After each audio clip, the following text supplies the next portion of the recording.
Hello, everyone. Thank you so much for joining the Better Building Summit, and in particular, our session today on workforce development. Thank you for moving to the next slide. This session is called Leading the Way to a Diverse and Qualified Workforce. So hopefully you are in the right place. Thank you all so much for taking time out of your day to talk about these important issues. I'll quickly introduce myself. My name is Madeleine Salzman. I work at the U.S. Department of Energy in the Building Technologies Office, where I'm focused on a few different areas that include workforce development projects, ensure that we have as we say here, diverse and qualified workforce that supports high performance in green buildings across the country. So I'll give a little bit of background information about the work there. I manage the Better Buildings Workforce Accelerator, which all of our presenters today are a part of. And other than that, we will jump into some housekeeping points so that we can all be on the same page. So sorry for jumping around a little bit, but let's go to the first housekeeping slide. Awesome. Oh yeah, so we'll first do introduction housekeeping, why workforce matters, present our guest speakers, and then Q&A at the end. Next slide. Okay, so just in general, please note that today's session will be recorded and archived in the Better Building Solutions Center. We'll follow up when today's recording and slides are made available. And as an attendee, you are in listen-only mode, meaning your microphone is muted. But if you're experiencing any audio or visual issues at any time throughout the session, please send a message in the chat window located at the bottom of your Zoom panel. We are using Slido, as you can see here. So please go to slido.com, either on your computer on a separate screen, or you can use it on your phone. If you've been a part of the summit already, you maybe have the app already downloaded, which is how we will be participating in Q&A for this session. So if you go to slido.com and then enter the event code DOE, I think it takes you to a page where the list of sessions, and it should be the first one, starting with Leading the Way. And you can join in. There will be polls as well as opportunity to ask questions both with your name and also anonymously. So, great. So feel free, I'll just mention there, if you have a question at any time, feel free to put it into Slido. We will address them at the end, unless we see something that's like very much a clarifying question on an acronym somebody uses or something like that. Great. Can we go to the next slide?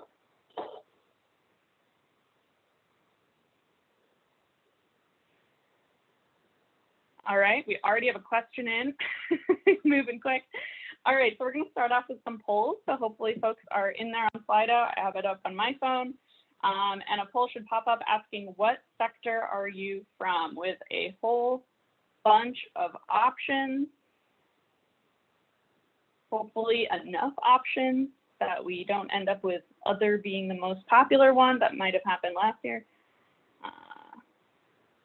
I'll put in mine, federal government. All right. We'll just give this a couple more minutes so we can see that folks are in Slido, able to participate and engage. Okay, over a quarter of the folks on the line right now are nonprofit, which is very cool. Ooh, almost a third. Then we've got quite a few federal and state and local government folks.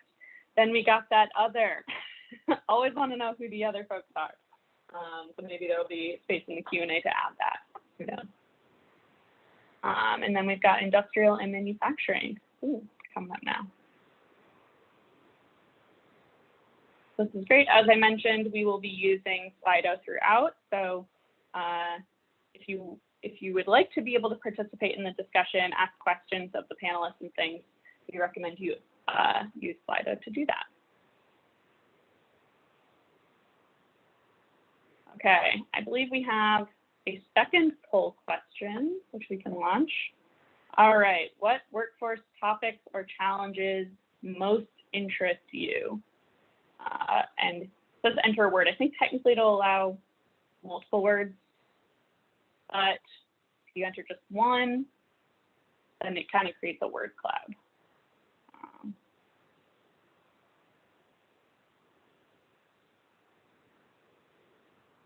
Okay. Recruitment, education. Those are pretty popular right now, but we get a lot of other ones. Engaging frontline communities, cultural change, curriculum, diversity, skills. They're moving around a lot. Reaching the candidate, stigma, that's a good one. All of them are good ones. Training, systemic change, motivation, educators, new entrants, data. We still got our big ones. Career pathways, technician education, skills needed. So you can see there's really a diversity of topics here, and hopefully our speakers will be able to touch on many of these as we go. But this is awesome, and always good to see what the elements of the day or interests of the day for the audience tend to be. Great. Well, thank you all for participating here. We will go back to the slides where I will hopefully contextualize for the audience here how many, I can't promise all, but many of those topics fit into the work that DOE is doing. I mentioned at the beginning, I manage the Better Buildings Workforce Accelerator, which I am really happy to work on with our panelists today. And hear about kind of the framing of how we've been addressing workforce issues before I turn it over to our panelists. So we can jump into the next slide. So some of you may recall, if this is not your first Better Buildings Summit, that last summit we introduced the idea of the Better Buildings Workforce Accelerator, and we kind of announced our earliest partners that were involved in this effort.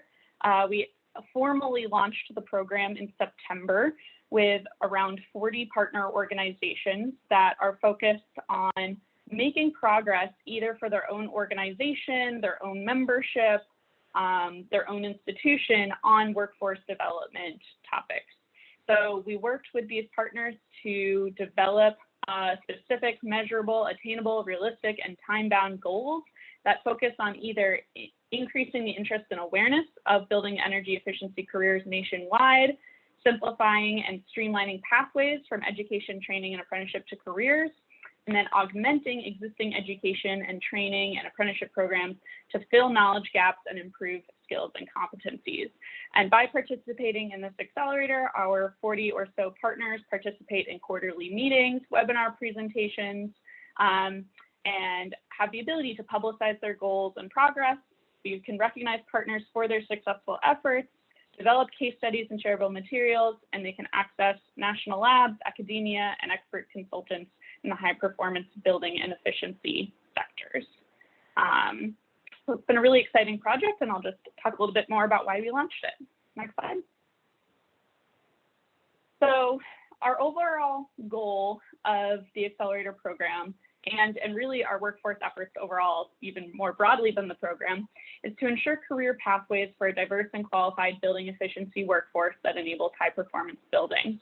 And there's a lot of barriers that currently exist in this space that we are working on trying to address. So here you can actually see 9 key barriers that we focused on in some of our landscape assessment research to understand what's happening in this space. And we bucketed these different barriers into 3 groups. So the first is low or negative perception of these careers in general. Many young people don't necessarily say they're interested. Many Americans and people that live in this country are underrepresented in the current workforce, specifically women and Black Americans. And overall, there isn't a strong workforce identity really in the efficiency workforce. Many folks think of themselves as construction workers or manufacturers or building operators and are not thinking themselves as connected in this way around efficiency. And so we want to focus on ways that we can showcase these careers as welcoming, rewarding, and impactful. We also know that even if you get somebody, they're aware, they are interested, they want to figure it out, how do they get involved? The pathways are then confusing. Oftentimes the credentials are fragmented and non-transparent, trainings are elective rather than foundational, and there's extreme hiring difficulties that we've been able to see through data over the years. And finally, let's say you have somebody, they're aware, they're interested, they've navigated those confusing pathways. Even then, we still run into issues where there might not be the baseline foundational information about energy efficiency and clean energy technologies that will really help for high quality installation and actually delivering on the benefits that these technologies provide. So thinking about the ways that this content is either standardized or not, and really ensuring better trust of the technologies that we're putting out there. So next slide shows a little bit how we take these challenges and barriers and use them to identify and define the ways that we want to work in this space. So we want to build interest, as I mentioned before, by showcasing these careers as welcoming, impactful, and rewarding. We want to take these confusing paths and streamline them to clarify how people can connect the dots from education and training to the careers. And then we want to improve skills in terms of what people get access to in terms of training and the competencies that they're able to access at the beginning of their career, as well as lifelong learning throughout. And that also involves increasing the use of digital tools to detect faults and manage performance. Next slide. So as I mentioned, I won't spend a lot of time here, and I apologize for the small font, but it warms my heart that we have to use such small font to talk about how many folks that we're working with across various sectors in the space. So really trying to bring together a diverse set of stakeholders that are focused at the city and state government level, trade associations and union organizations, colleges and universities, and nonprofits and small businesses. Next slide. So the commitments that our partners have made have dramatic impact altogether. So folks are working on developing 16 new workforce programs. 16 of our partners are targeting underrepresented communities in their work, producing over 130 resources, training 38,000 participants, distributing 20,000 surveys, and outreaching to over 450,000 people with green building career information. Next slide. So I just wanted to give a couple highlights. We launched in September, so I guess it's been a bit over 6 months or so, but just to give a flavor, because each of the partners has their own individual goals, it can be hard to describe it, all together what everybody's working on. But IMT launched their Building Innovation Hub. The Building Performance Association launched a new online career hub for high performance contractors.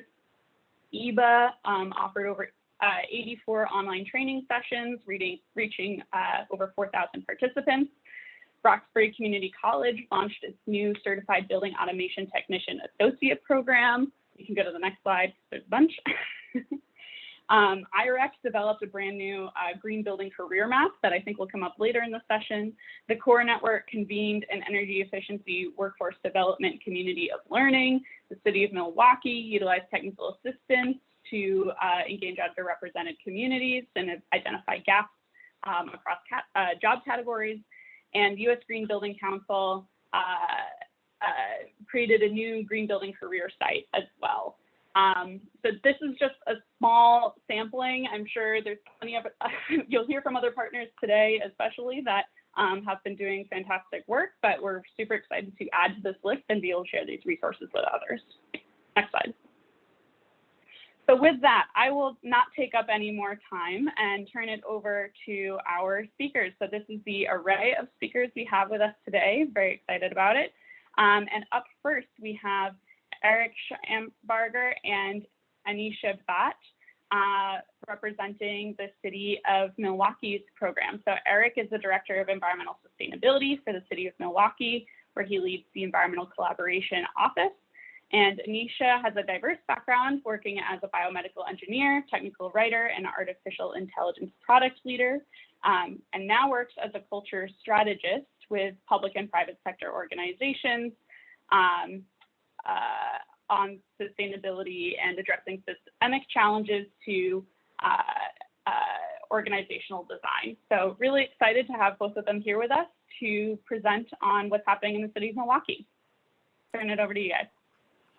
Thank you, Madeleine. It's a pleasure to be here at the Department of Energy, the City of Milwaukee. We've been long-time partners with the Better Buildings Challenge, going back probably to 2012. And so I have found that working with the Department of Energy, and in particular the Workforce Accelerator, has been very helpful in terms of engaging partners locally. So I appreciate the presentation that you gave, Madeleine. I have borrowed from that in my local presentations because I think it really does a great job of organizing the discussion and the barriers and the opportunities. So, today we're going to talk a little bit about the role that our office plays in workforce development and some really cool things coming out of this. Next slide, please.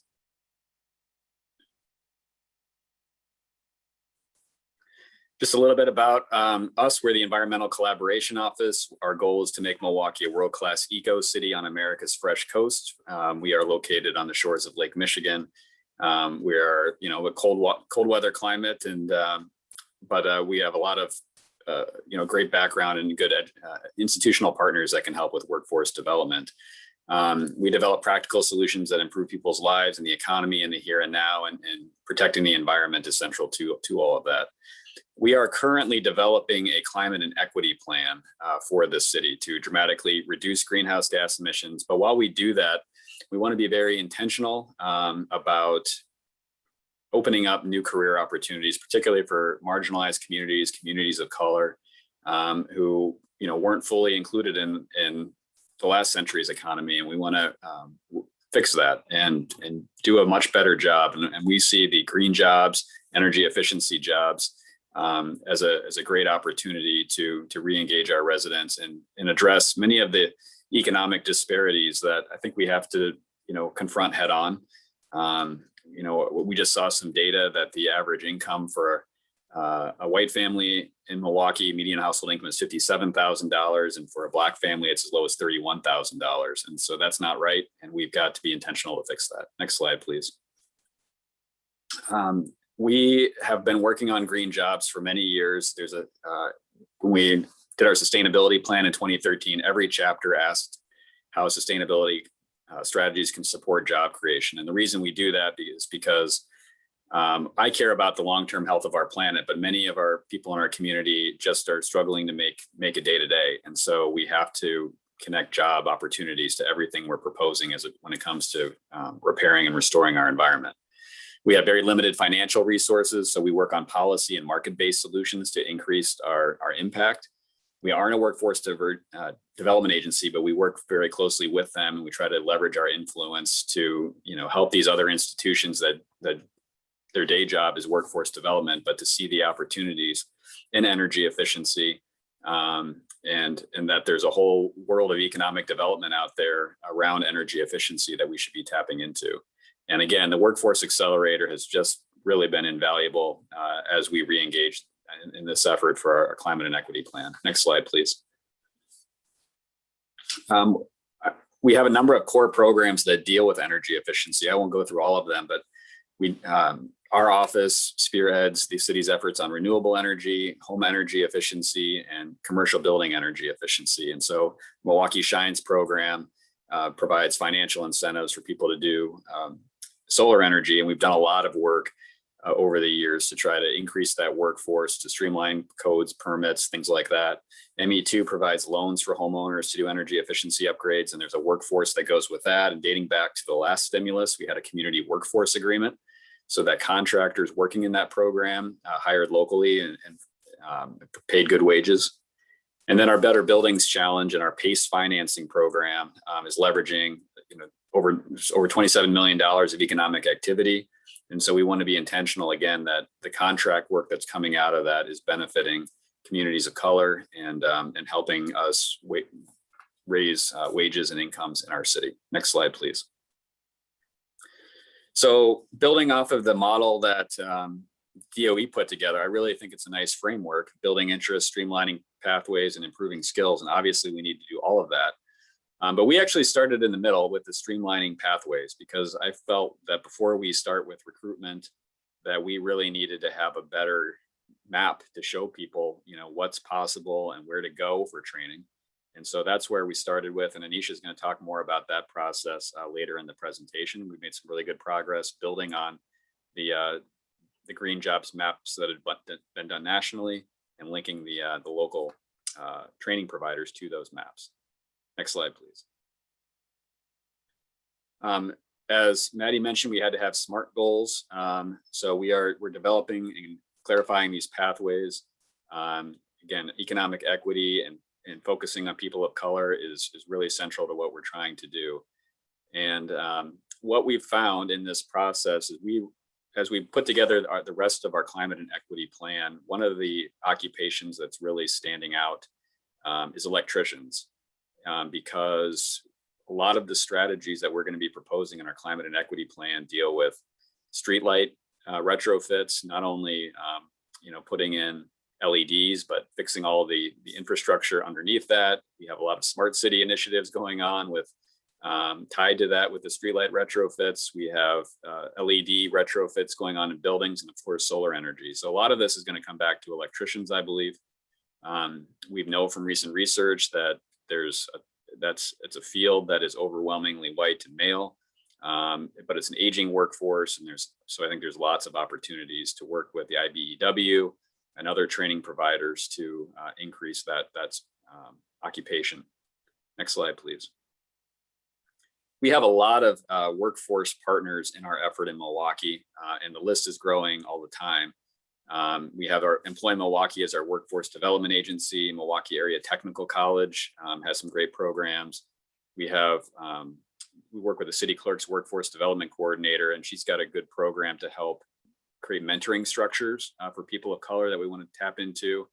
We've also been working with unions, our sewerage district, and Midwest Energy Research Consortium. So lots of partners. We have a jobs and equity committee that meets every 2 weeks, and it has about 30 people on it. And so just a lot of interest in this, and we're making some really good progress. Next slide. There is a question in Slido about how to engage workforce agencies. And this is one thing that I learned that we need to talk about is this thing called OneNet. I am not an expert on it at all, but apparently if you're going to talk to your workforce agencies, this is the language they talk in, because all of their funding and supports are kind of built around OneNet data. And so they've been helpful in tying particular positions to these OneNet codes. So again, this is something I've learned on the job, but it's apparently a big deal when connecting federal resources to these efforts. Next slide. We do have plenty of green jobs training providers in the city of Milwaukee. There's a picture here from MATC, their automated building systems. It's an excellent program. I've toured the facilities. But one of the challenges I think that Madeleine alluded to in her presentation is that it's marketed as automated building systems. It's not marketed as an energy efficiency field per se.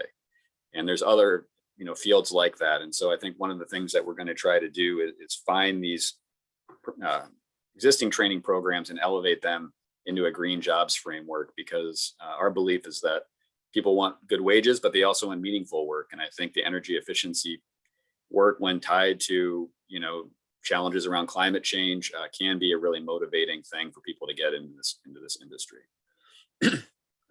Next slide, please. One of the things that's been a direct benefit of working in the Workforce Accelerator is we got connections to the National Renewable Energy Lab's Technical Assistance Program. We were one of the first to sign up for it. And the reason is, with the American Recovery Plan, we are proposing building a net zero modular housing facility in the city of Milwaukee through a public-private partnership. Our housing challenges are deep. And so we see net zero and offsite housing as a real opportunity to bring down the cost of housing, but create better working conditions in the construction trades around housing. We're working very closely with the Department of Energy's Advanced Building Construction Initiative on the project. And so the NREL Technical Assistance connected us with an expert on this from University of Nebraska-Lincoln, who developed all the training certifications and get kind of a roadmap of what we can do to train workers for this facility. And as we put economic development incentives out there, we're going to have a strong workforce development component to that to try to attract a factory partner to the city of Milwaukee. So I'd be happy to talk about that more in the chat. I get really excited about this project, but it's been super helpful to work with DOE on it. Next slide. Next, this I'm going to turn it over to Anisha to talk about her work on the Green Jobs Pathway Mapping Project. Great, thank you, Eric, and thanks everyone for joining us today. As Eric mentioned, my name is Anisha, and my company Perennial Culture works with organizations to create cultural change. So when it comes to the Green Jobs Pathway Map, what we wanted to do is we really wanted to clarify the green jobs pathways in Milwaukee and match the national energy efficiency and green jobs maps with local training providers. And so per our analysis, programs and training opportunities exist, but there is a lack of awareness about these opportunities. So we really wanted to create a unified platform, essentially a one-stop shop where individuals could come and be educated about different types of entry-level jobs, different categories and training opportunities that are available to them in the Milwaukee area. Next slide, please. So really what we wanted to do is we wanted to collect as much information as possible about the different training opportunities existing in Milwaukee. So we interviewed various different individuals from the Milwaukee City and County Task Force on Climate Change and Economic Equity, including the Jobs and Equity Working Group. And some of the information that we collected included the nature of the training programs, the target audiences, the outcomes of the programs, as well as the different eligibility requirements for each of these programs, so that individuals could go in understanding what types of eligibility requirements they have to meet the criteria to be eligible for these programs. Next slide, please. And so here you can see a snapshot of the current pathways in the career maps. On the left, you can see the green buildings career map, and on the right, you can see the solar career map. And you see that in various different maps, you have different focus areas and professional skill levels as well. So you have entry level, mid-level, and the advanced level.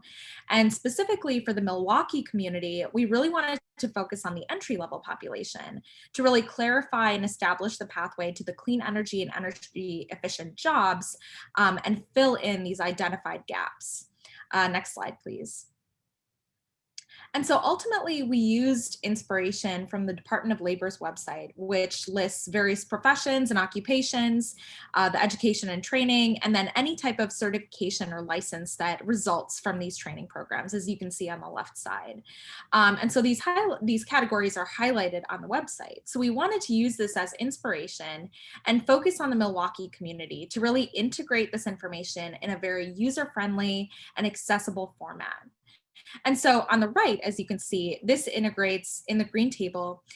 We capture the field, the different training information and training programs available, the occupation, the training provider, what the outcome of the program would be. So the certification, diploma, or degree that would result from completing the program, any type of eligibility requirement, as well as additional information about the program that could be accessible on the website. So what we've provided here is just a snapshot of the green jobs pathway that we've developed, but we have an extensive list of all of the different training programs available to individuals in Milwaukee, entry-level programs that are available to these individuals looking for clean energy jobs.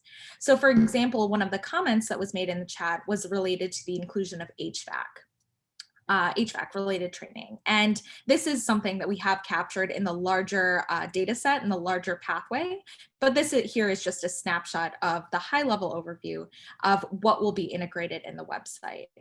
And so really our goal is to continue to reinforce the Workforce Accelerator's mission to build a culture around green jobs and really empowering energy efficient job creation and job growth in Milwaukee.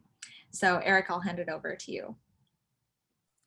Yeah, just to wrap it up, I mean, some of the, I think where we're taking this is ultimately we want to have a physical location and online presence and recruiting presence. We're calling it our local Green Jobs Accelerator in Milwaukee. It's still under development, but being able to have a physical location where people can see and feel what it's like to be in these jobs to help the recruitment side of things, but also, to connect people to the existing training providers, I think is something that we're looking at. So we're excited to be part of this, and I'm excited to talk more in the chat, but I'll hand it over to the other speakers.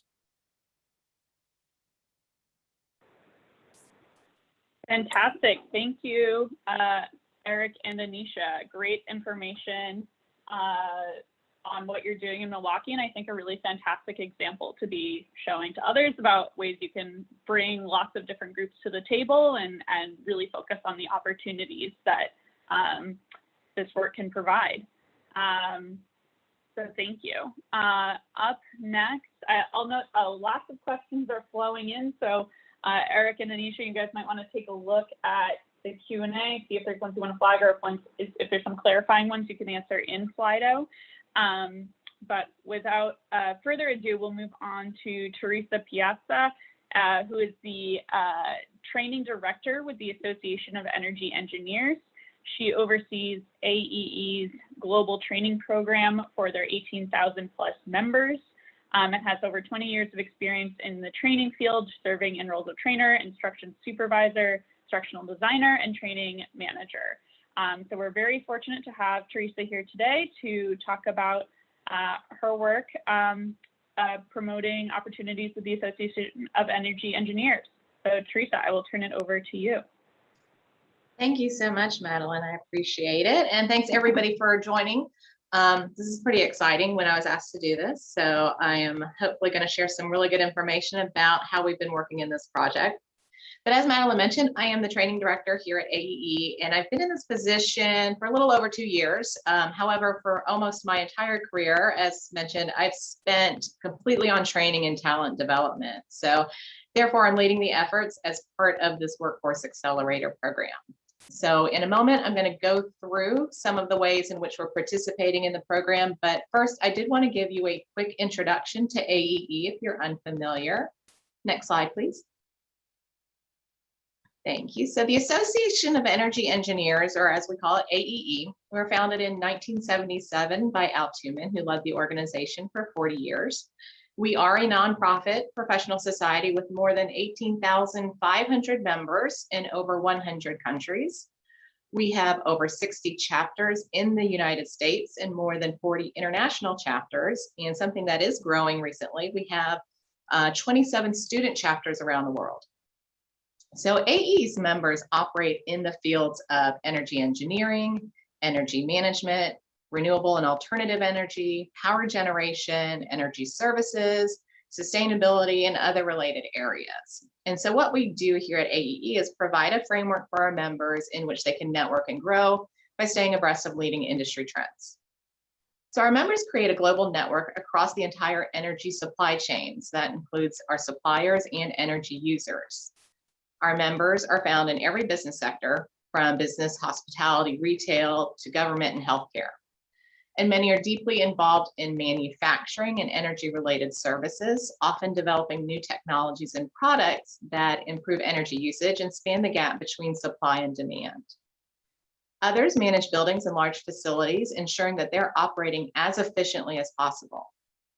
So our mission is to promote the scientific and educational interests of those engaged in the energy industry and to foster action for sustainable development. And we fulfill this mission through certification programs, conferences, training seminars, member webinars, and publications, among other ways. Next slide, please. So now that you know just a little bit more about AEE, there are a few areas that I do want to share regarding our efforts as part of the Better Buildings Workforce Accelerator, specifically in developing a diverse and qualified workforce. And that includes our certifications, a couple of specific programs focusing on diversity and inclusion, and our additional outreach and capacity building within the energy management industry. Next slide, please. So first and foremost, AEE offers certifications in various areas of energy management and energy efficiency.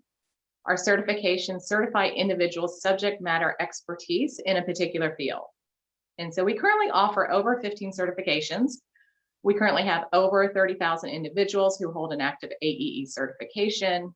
And a sample, just a small sample of our certifications are listed here on the slide. And one of our Workforce Accelerator goals is to increase our number of certifications awarded by 10% over the next 3 years. And our certifications encompass areas such as energy management, energy service and commissioning, sustainable development, and utility services. So many of you may be familiar with our CEM, or Certified Energy Manager certification. And so a person who is a CEM, who holds a certification, is someone who really knows how to optimize the energy performance of a facility, a building, or an industrial plant. So this person is a systems integrator for electrical, mechanical, process, and building infrastructure. And they do that in order to analyze the ideal solutions to reduce energy consumption in a cost-effective approach. And all of AEE certifications have a narrow focus to truly demonstrate a professional's expertise in that area. So our certifications do reflect a lot more than just attending a training seminar and taking an exam.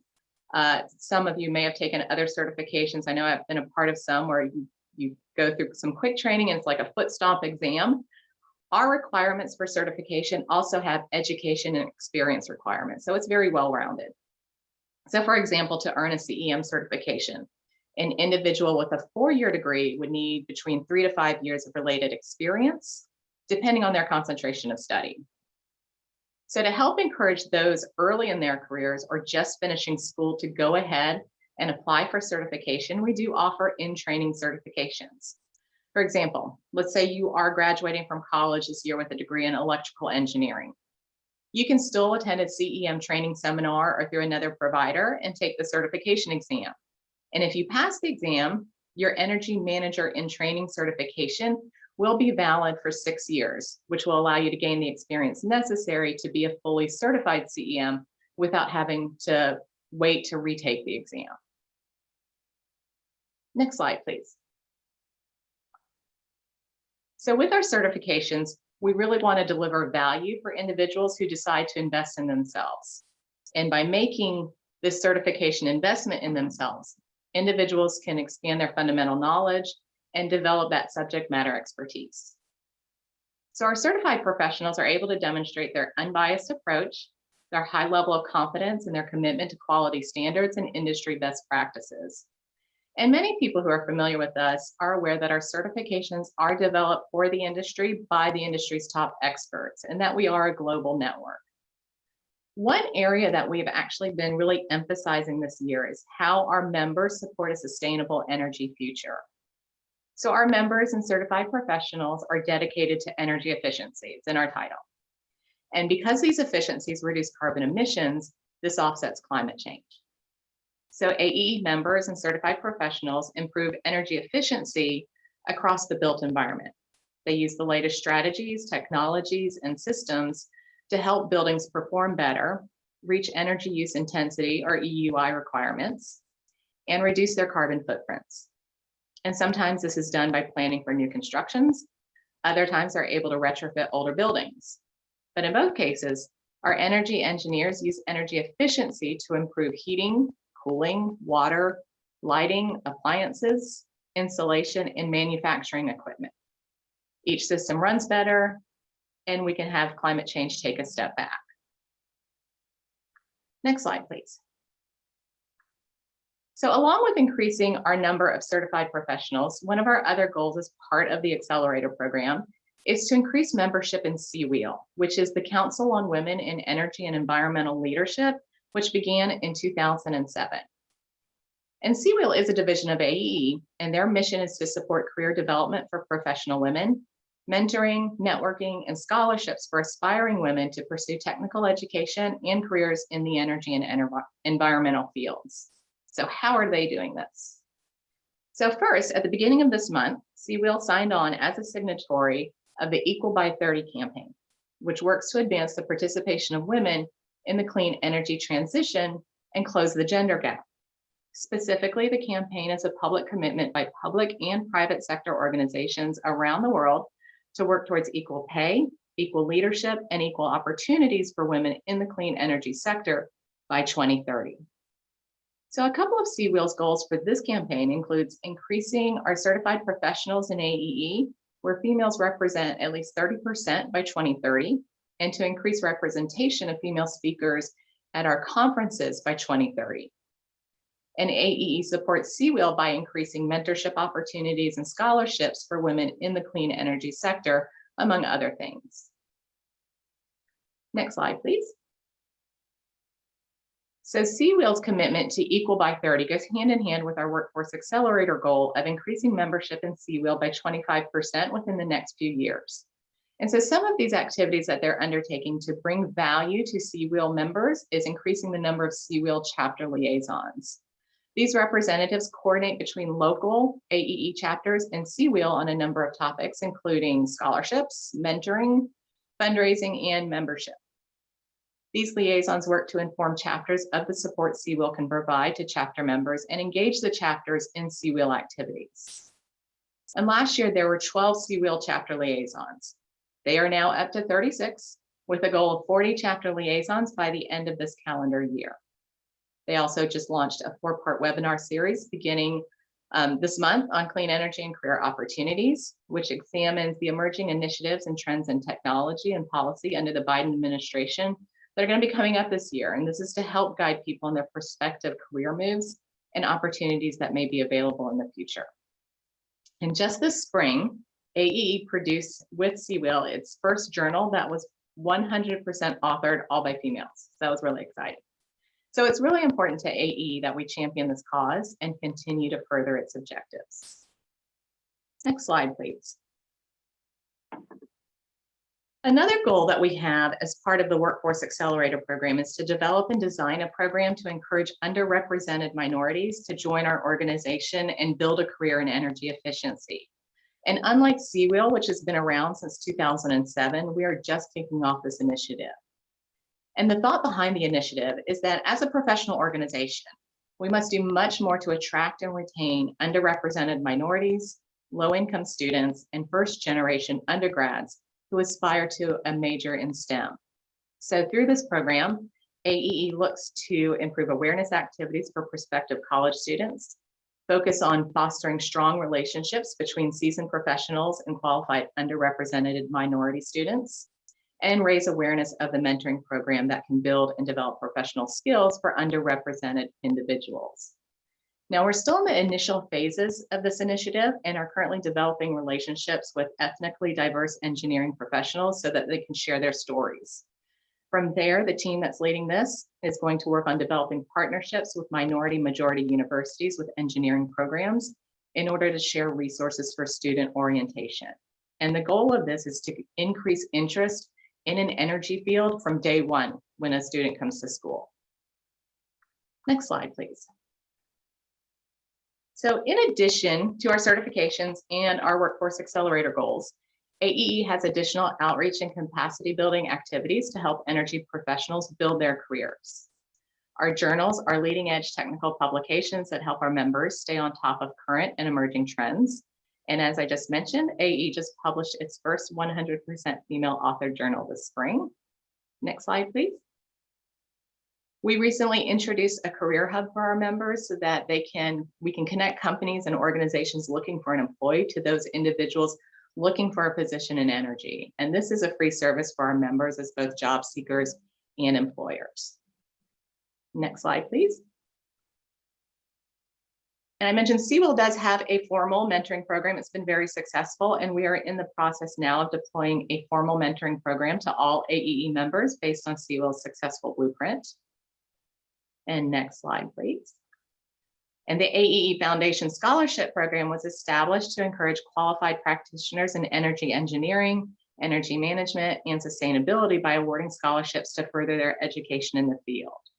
So these scholarships are available to undergrad and graduate degree candidates who are enrolled in engineering and sustainability programs at accredited colleges and universities.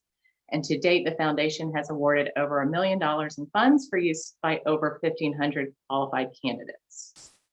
And next slide. And then finally, we're looking to expand our training portfolio so that our members can build their knowledge and certifications. And we really want to provide our members and certified professionals lifelong learning in their fields. You know, that's my big thing. So as one example, we're deploying a 10-part virtual certificate program on energy and transport later this summer. We're also going to be developing a leadership course specifically for those that work in the energy industry, and we hope to have that one ready by fall. And next slide. So through our core mission, our specific initiatives, and additional outreach, AE continues to build a diverse and qualified workforce. Thank you.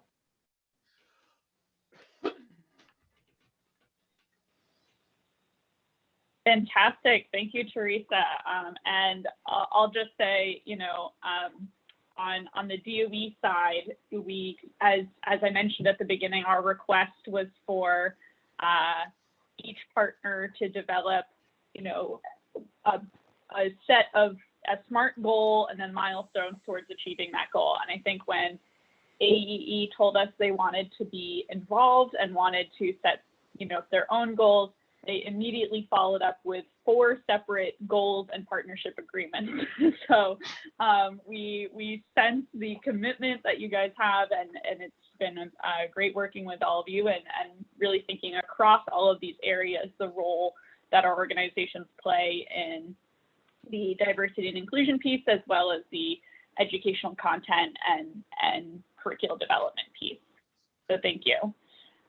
Last but certainly not least, we have Roger Ebbage from Lane Community College. Roger has been the director of the Energy Management and Water Conservation programs at Lane Community College in Eugene, Oregon since 1992. He currently serves as the PI, or Principal Investigator, on 2 project grants from the NSF, and has an award that he works on with Department of Energy on efficiency workforce development programming. He is also the board chair for the Association of Controls Professionals and a founding member of the North American Board of Energy Practitioners. So without further ado, we will hear from Roger and the programs he has been working on. Take it away. Thank you, Maddie, and welcome everybody. First of all, Maddie and your team, thank you very much for the invitation to speak today. You will notice that there are a few errors on my slide, like the date of this presentation. It's not really May 17th. Oh, somebody changed it. Oh, how great. Regardless, there are a couple of other things that I will point out as we're going along. It's an honor to be a part of the Accelerator. And I think that we are going to come up with a new way to assist the energy efficiency workforce in growing. So a little bit about Lane Community College's energy and water efficiency programs. Like Maddie said, I've been doing this since 1992. That means next year will be my 30th year with the program. During that period of time, we've had a lot of different changes, mostly in what we can do for our options. Now, we are a career technical program, and that means that our students expect to come into a community college, work for 2 years, studying content that has been recommended by industry. So when they finish with their Associate of Applied Science degree, they can leave and get an entry-level job in the industry. 2 years to become an energy efficiency expert, an analyst, sustainability coordinator, you name it. There are a lot of paths for our students to pursue. We have the ability to do options in our program. And what I mean by that is that we have 93 quarter credits that are required for a student to graduate. And as a career technical program, we have to be totally aware of our students' ability to find work, not their ability, but to make sure that there's a place for them to find work once they leave the program. And so we can move our program around a little bit to address what the hot workforce area is for that period of time. All that requires is that we replace 30% of our content with whatever the discipline is that we're trying to pursue. We've done solar design and installation, so we have 70% of our content as building energy efficiency, and then we add on 30% of our content in the solar world, electrical and water heating. We did sustainability. We saw a big rise in the interest in sustainability, and so we created a sustainability coordinator program. 30% of our content was on that subject. Now we're taking a look at and have actually implemented a building automation content. And so 70% is our basic energy efficiency in commercial buildings content, and 30% is our building controls content. And by the way, I want to throw a shout out to Roxbury Community College. If you saw them on day one and are interested in any of that content that they have, I would recommend that you stop by their college when you are in Boston, because they now have the state-of-the-art building automation lab in the country. I mean, it is just really something. So back to the topic. So we have developed our program over this 30-year period. We are spot on with our content. We are now in the building controls option phase. As a matter of fact, we are going to be only an energy efficiency with building controls program from fall 2021 forward. We expect that the building controls content will just be unbelievably needed, popular, and is a hot labor market at this point. So we're going to stick with that and see how that goes. So now that's our background, career technical program, 2 years of school and out into the workforce, and we are energy management and building controls. So next slide, please. So we have what's called the BECA, the Building Energy and Controls Apprenticeship Program. That is our accelerator program. And so the questions are, well, why do a Department of Labor approved apprenticeship program? Aren't there a lot of those? And how does energy efficiency fit into what is typically a blue collar work environment? What are the BECA components? There are components, standard components to an apprenticeship program, and we are following that model. And then how does BECA work? So next slide, please. So why do we do a Department of Labor registered apprenticeship program? It's called a RAP, obviously. So the point is for this is to develop a diverse, better buildings workforce. That's what we're trying to do. The demand is there. We could have one of our programs like this in every state in the union and not field the demand. That would be, it's that big. The problem with energy management and the controls industry is that it is, I say it's behind the curtain. That means not everybody knows about us. The people that know about us are the people that are having utility bill issues with their buildings, or they are just sustainability early adopters, or energy efficiency is ingrained in how their operations work. The people that we need to know about us are not the end users, but the people who are leaving high school, that are entering college, veterans who are looking for an occupation once they're out of the military, displaced workers, dislocated workers, incumbent workers. There are all these folks that would like to find work in a very interesting and doing good sort of an environment. They don't know who we are. And so we want to bring the industry out from behind the curtain and be one of those in the list of apprenticeship programs that are offered to high school students that are just graduating. A senior goes in and sees a career counselor, and the career counselor says, well, here, you can be an electrician. You're a trades kind of person. You like to work outside, and you like to work with your hands, so on and so forth. But you're also, I see, analytical. You like doing puzzles. You're a mathy. Science doesn't faze you. So you can be an electrician. You can be a plumber. You can be a carpenter. You can go into nursing. You can do the variety of things that are very typical and things that our culture interfaces with on a very daily basis. They don't interface with energy managers, but now once we get this apprenticeship program going, it's on the list. And so as somebody's going down the list, electrical, plumbing, carpenter, energy management, what's energy management? And then the discussion begins. Next slide, please.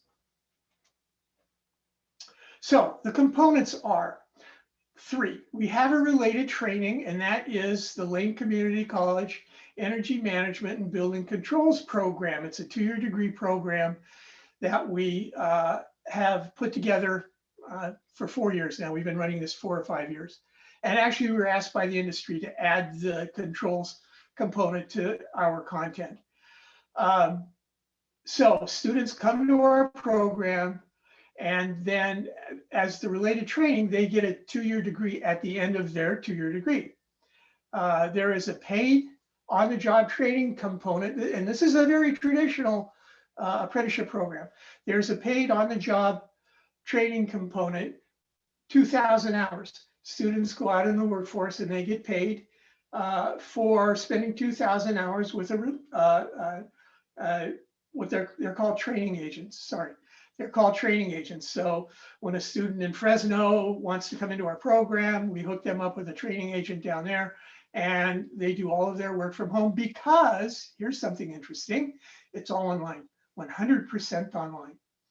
So a student in Fresno can take our related training, get connected to a training agent down in Fresno, complete their 2,000 hours, and then at the end, like every single apprenticeship program, there is a cumulative exam. Guess what ours is? You got it, it's the CEM, Certified Energy Managers Exam. That is a 17024 ANSI accredited exam that just makes this a rocker of an exam. It's one of those exams that you can rely on its what it's testing. You can rely on the security of the test. You can rely on the fact that whoever is teaching the content isn't stamping their foot on the ground every time a test question comes up in the material. It's really quite a wonderful evolution of the CEM for them to be 17024 accredited, and fits right into our game plan. So next question, please. I'm sorry, that wasn't a question. Next slide, please. Thank you. So students enroll in the program. This is how it's going to work. Students enroll in the program. We are starting the program 2021. It will be a registered apprenticeship program. They complete the first year of the program to qualify for their OJT hours, beginning the summer term between the first year and the second year. Well, why do we do that? Why is the summer in between first year and second year so important? Well, this is an apprenticeship program, but it's not like an electrician's program. It's not like a carpentry program where the apprentice is usually the one that goes and gets the material and brings it to the journey level person, who's ever that journey level supervisor is. This is something where when a student starts his or her apprenticeship program, when they do their on-the-job training hours, they need to be able to do work for the company that has hired them. Now, the ratio of contributing to the workload and learning is way on the learning side when they start, but they know something going in. We can say maybe it's 25% contributing to the workload, 75% learning, and then over the 2,000 hours, that ratio changes to where they're really a contributing member of that training agent's workforce. And then once they're done with the whole thing, the related training and their on-the-job training, they sit for the CEM exam. Now, do they get their CEM? And no, they don't. They get their energy management and training certificate because they have to work towards those number of hours that were mentioned earlier by Teresa. So next slide, please. So we, for the accelerator, we had to develop some measurable outcomes. And so ours is, most importantly, ours is getting a diverse student population. First of all, we need students. That's why we're doing the apprenticeship program, is we need to have students. Right now, our enrollment is really low, and it's because people don't know about us. But once we get into that apprenticeship model and start working, and students can see that there is an advantage to being an apprentice, that they know about it to begin with, and then can ask questions about how it works, so on and so forth, then we can start building our population. And so we are looking at diversity. We are looking at the number of practitioners with both energy efficiency education and work experience. That's very valuable to employers. It is a new method for energy education for entry-level practitioners. For the longest period of time, the notion for commercial building energy auditors, commercial building energy efficiency practitioners is that one needs to have a mechanical engineering degree from a four-year institution. 30 years, folks, I've been doing this for 30 years, and I know that that is not the case. If a student comes through a program like ours, that is enough information for them to be very, very helpful in an organization, whether it's a utility, a school district, engineering firm, you name it, across the board. It's very, very complete in terms of its content, and they become assets to their industry. So training agents will have a hand in also training their potential employees. Typically what we have found when we have done internships through our program, not our apprenticeship program, but our two-year degree program, students will oftentimes get hired by their internship provider. And therefore the internship provider, and in this case, the training agents, can train their folks for future employment. And then, the bottom line is that we're just trying to do really good for the human race, and so this is one of our survival strategies. It's really kind of a joke, but anyhow, we'll survive. So I believe that's it. Thank you very much for your time. There's my contact information. Again, we're a fully online program. And if you are interested in knowing more about it, or have somebody that you think would be interested in attending our program, again, fully online. It was great to hear Adele Ferrante from NYSERDA the other day present. She's a friend of mine from previous work. And so I sent her a note and I said, hey, Adele, we're doing this. And she wrote back and said, yes, you will hear from us. So back to New York. Thank you all. Awesome. Thank you, Roger. And perfect timing there. Yeah.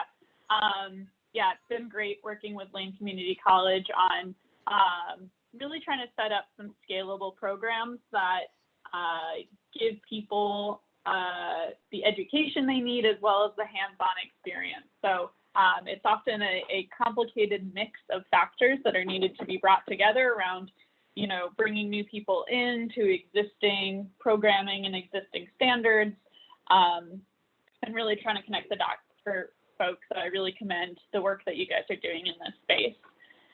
We have now reached our Q&A period, and I'm very happy that we have plenty of time for our Q&A session. So lots of folks have been entering things into Slido already, which is fantastic. But if more questions come up as you're listening in, please feel free to add them. And I'll also just say that I believe our speakers will have access to the Q&A submitted on this session, even, maybe in the day or so after it ends. So we can certainly send out follow-up information if people have more questions. So I will invite all of the speakers from today's session to bring their cameras on. And then it's a little easier for us to then have folks answer questions. You can see if you're ready to speak. And you can see on the screen now some of the most upvoted questions that have been submitted. So, I think obviously folks can read on the screen themselves, but, the top two questions that we're seeing here really focus on, I think, integrating with other resources that maybe already exist in the space of reaching underrepresented groups in these workforces. So how are we thinking about collaborating with historically Black colleges and universities, or HBCUs, and community colleges? Obviously, Roger represents a community college. And then also, beyond the education and training, how are women and minorities currently being supported professionally? And so I'll give one quick answer, which is to say that I'll suggest that folks, of course, the focus here has been on the Better Buildings Workforce Accelerator, but I'll mention there are other efforts going on at DOE concurrently. We have funding opportunities that we have put out to work with many of these types of groups. And we also have other partners that we're working with. So for instance, we have the National Association of Women in Construction that's supporting, as it sounds like, women in the construction field. We also have Emerald Cities Collaborative as a partner, and we're kind of continuing the work to figure out what the funding gaps are and if there's ways for DOE to support there.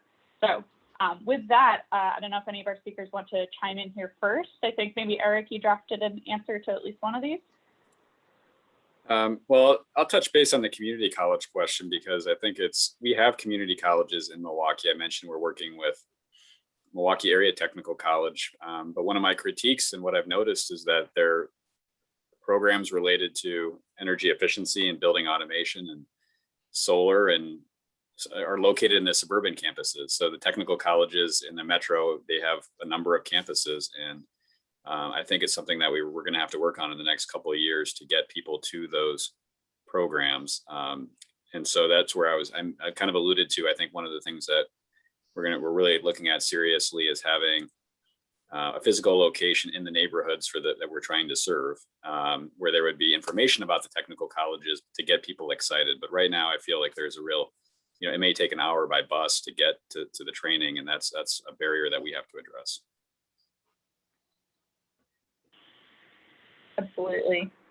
Roger, I don't know, of course, representing a community college, you maybe have thoughts on how they are or are not being considered in ongoing efforts. So it's really a great question. And the answer is back in 2008, 2009, when I got my first National Science Foundation grant, it was to assist, because I had been doing this for so long, it was to assist other community colleges in getting started. And this is a great question because it really gives an example of how behind the curtain we are.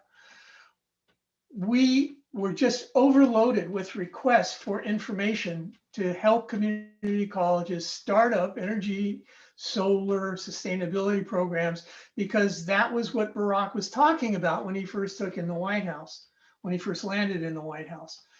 ARA funding was there. They threw money at community colleges. Programs started up around the country. I think there are 6 now that are left because it is not a well-known industry, energy efficiency. Solar is, but take a look at, in terms of Wisconsin, Madison Area Technical College, they have this booming solar program going on. The energy efficiency is behind the curtain, and therefore, it's not a highly recognized program, so students don't know that it's there and know that they can go to it. And consequently, as our money dried up, community colleges shut their programs down because they weren't generating the enough enrollment. We can change that. We can change that picture by going to our community colleges and saying, hey, what's the deal here? We have this crazy economy going on. We have building automation technology that is in dire need of practitioners. Where's the program? See what they say. I would point people to the Association of Controls Professionals if they're interested in learning more about the controls industry and seeing what efforts they are making to get programs pushed out into the community colleges. Thanks. If I could add, Maddie, too, just to some of the positive work we've had with our technical colleges. We have a program called the Better Buildings Challenge, which is encouraging building owners to cut energy use 20%, providing PACE financing, and we work directly with our technical college to train energy auditors, and then we put them right in the field through the programs to give them direct experience doing building energy audits. And as part of that, again, this is with DOE funding, we had them modify their curriculum to tie into Department of Energy's programs coming out of the BTO office, like asset manager. So directly training people on portfolio manager and asset manager and these auditing tools that are becoming common across the industry. Great. Teresa, I don't know if there's anything you want to chime in here on these 2 points, if there's chapters maybe working with local groups.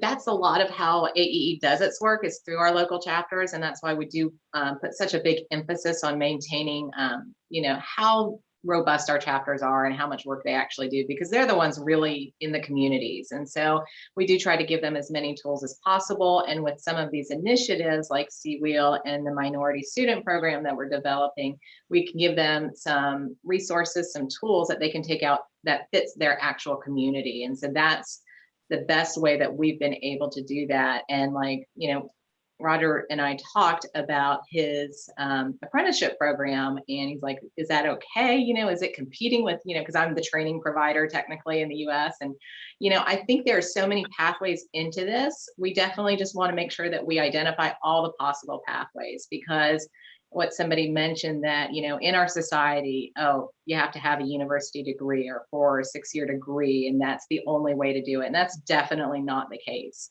A lot of our certifications, if you don't have that formal education piece behind it, you can make up for it in years of experience. And so, you know, a lot of us probably know in many different industries that, you know, some of our lifelong practitioners are our best subject matter experts. And so we do want to tap into that and give them the ability to earn that certification and that backing behind it. Awesome, thank you. And I'll also just add before we move on that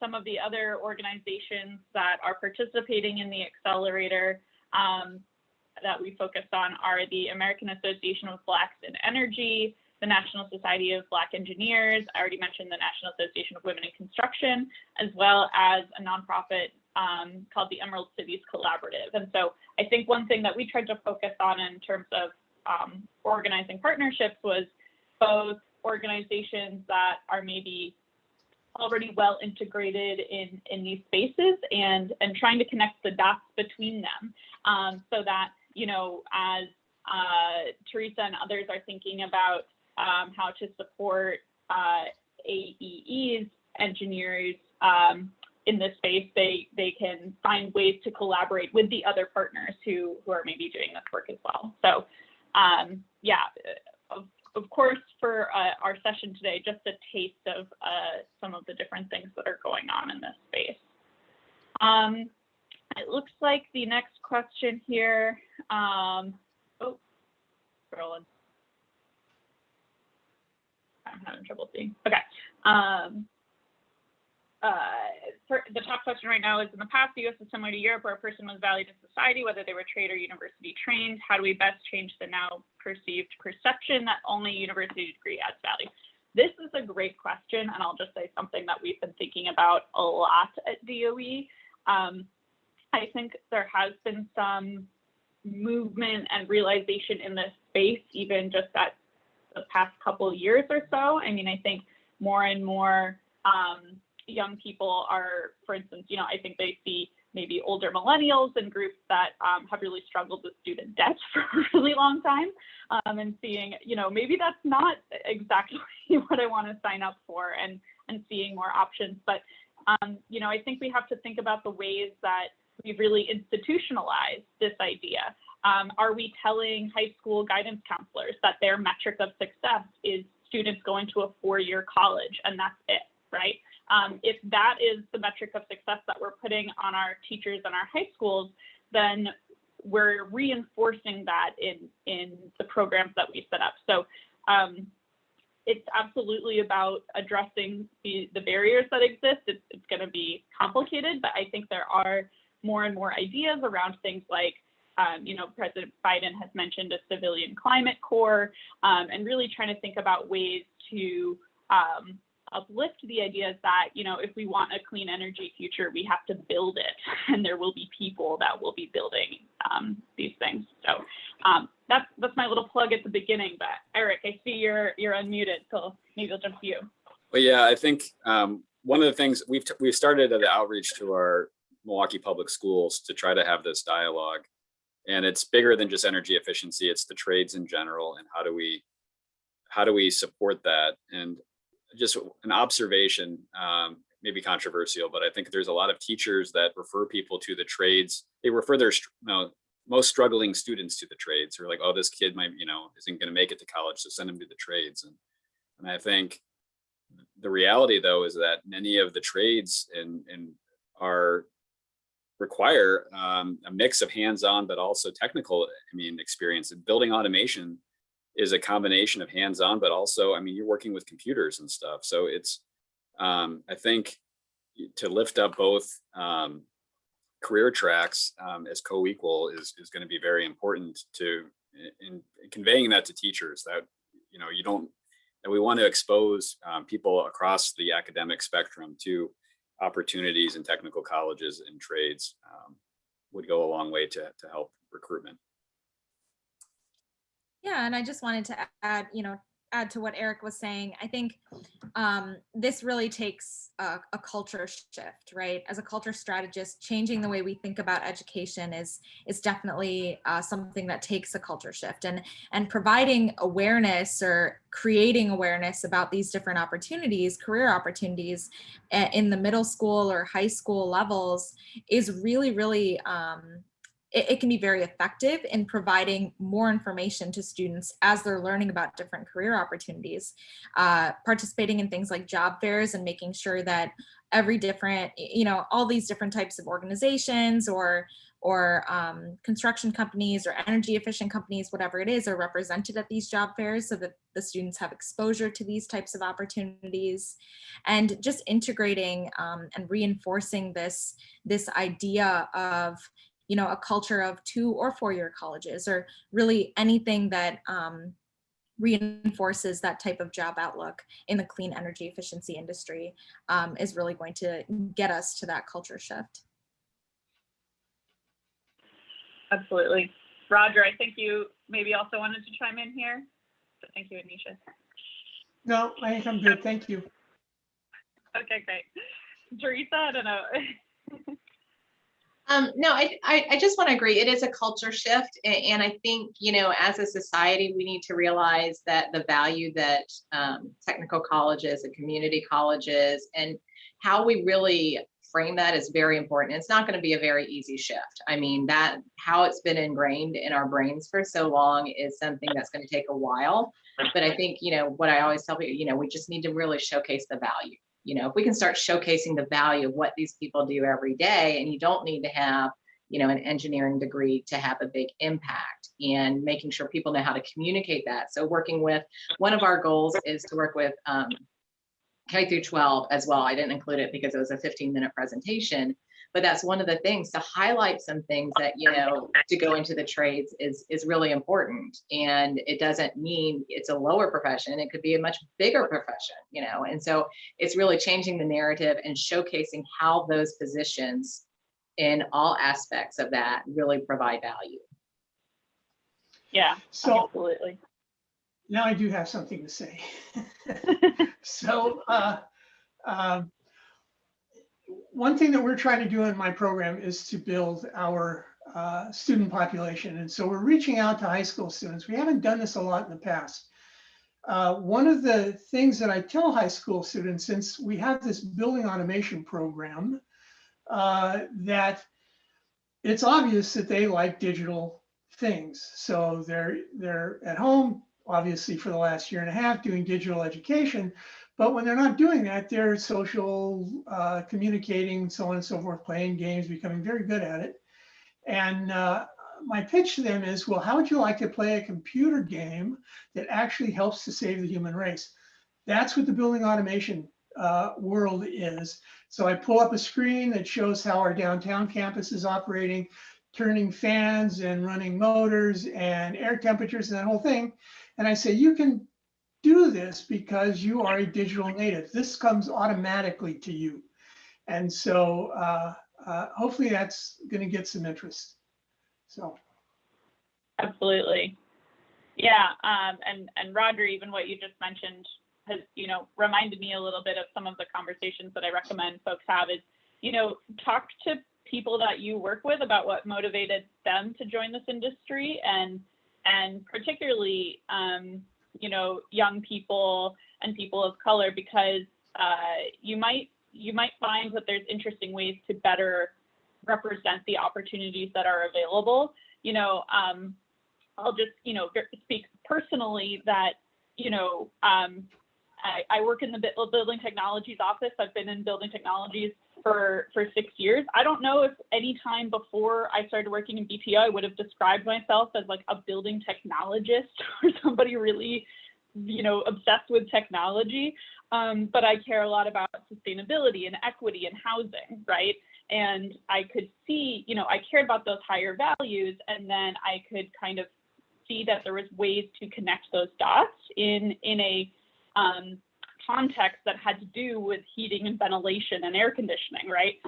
But if I think back to where I was when I was younger, that I was not looking for coursework in HVAC, right? But it turns out I am now interested in that space. And so thinking about what are the ways to kind of appeal to different people's interests. And I don't represent, every woman in this industry by any means, but I think having these conversations can be a helpful way to kind of pick out what are the pieces that interest people to get involved.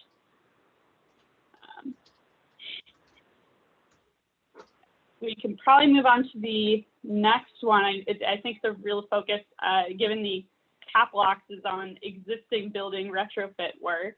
Erick and Anisha, I don't know if you guys want to chime in here, because I know that that's a big part of maybe Milwaukee's focus. I know in general, this is very much DOE's area of interest.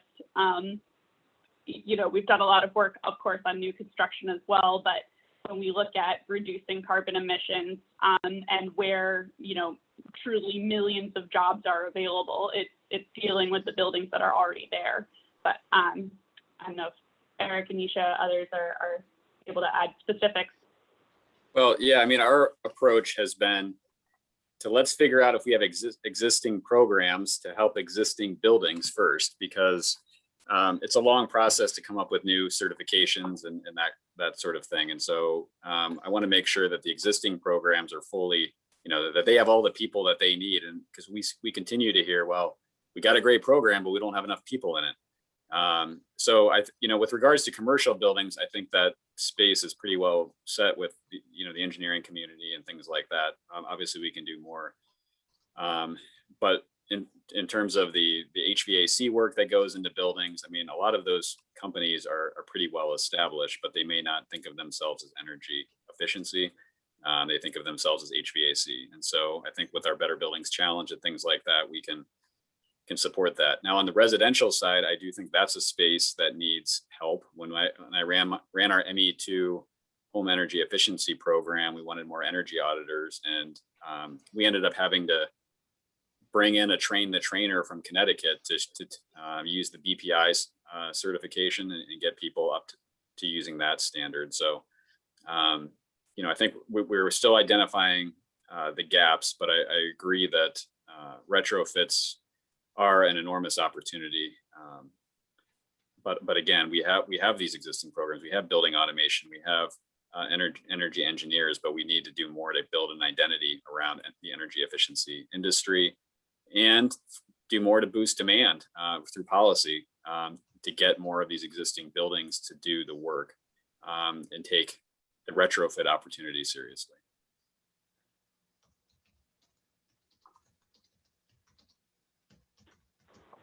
Absolutely. Teresa, Roger, Anisha, and if there's more you want to add here. I'll echo what Erick said, that a big focus of ours is to not reinvent wheels, and to think about how do we support and augment and enhance programs that are out there that are nearly already doing this work in a variety of ways.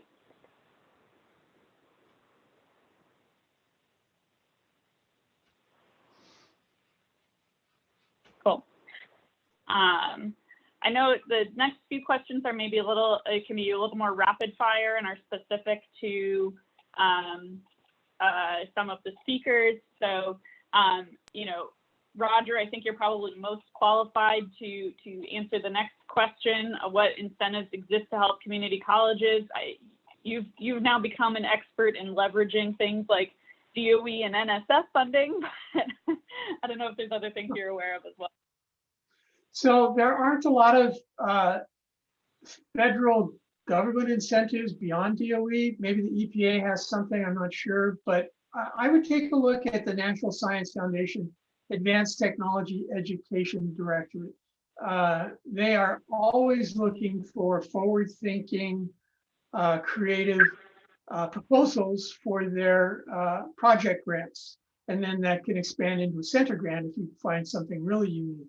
And those are worth millions of dollars. But for community colleges to advance energy efficiency, I would go inside the state and start looking at, you have a Department of Energy, see what sort of funding that they can give you.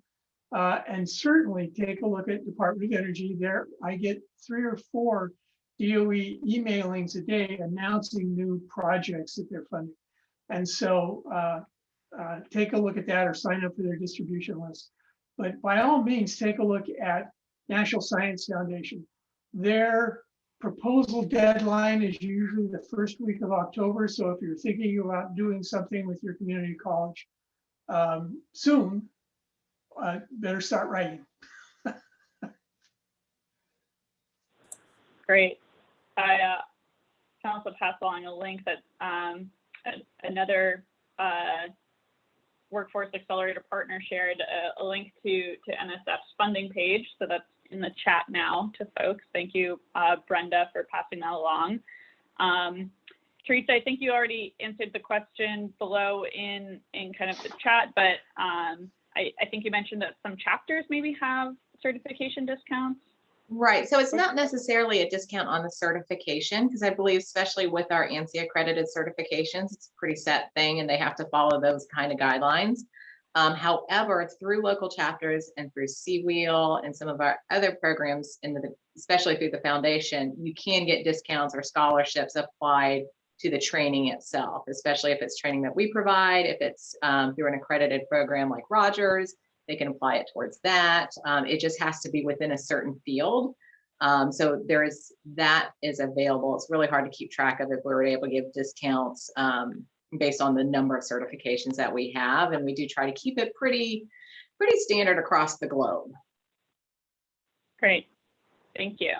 And we are very short on time. There's a couple things I want to run through. There's a couple links that I've shared in the chat. So one of them is the Green Buildings Career Map link, which I think Erick and Anisha mentioned as something that they've used in Milwaukee, but is applicable nationwide. But obviously there's lots of questions to get to in this area. So rather than try to rush through things too quickly, I think clearly there's room for more discussion here, and we should be engaging more folks and figure out how to drive some of these issues forward. I think we don't necessarily have all of the answers just yet, but the point of the accelerator is to really be working collaboratively with folks on how to get there. So I think there's just a couple more slides. I do want to provide these links here. One is for the Accelerator homepage on the Better Buildings website, where you can see the full list of partners, our fact sheet, and blog posts on our recent meetings. You can also see a link to the Better Buildings Workforce Development portal that includes tons of resources, I think, from all of these panelists as well as others. And yeah, feel free to dig into that. And then the next slide. So upcoming this summer, you maybe you've seen things on this already, but is our summer webinar series with lots of topics happening just about every week. So please add these to your calendar, and hopefully some of these pique your interest. Next slide. So I see somebody asked if we could have contact information. So luckily we have this slide. Feel free to maybe take a screenshot or something. It's a lot of letters to take down right away, but feel free to follow up with our panelists after this. And if you have questions about Better Buildings in general, feel free to follow up there. I believe on Slido, you will also have access to a form to give feedback on this session and your experience with this summit overall.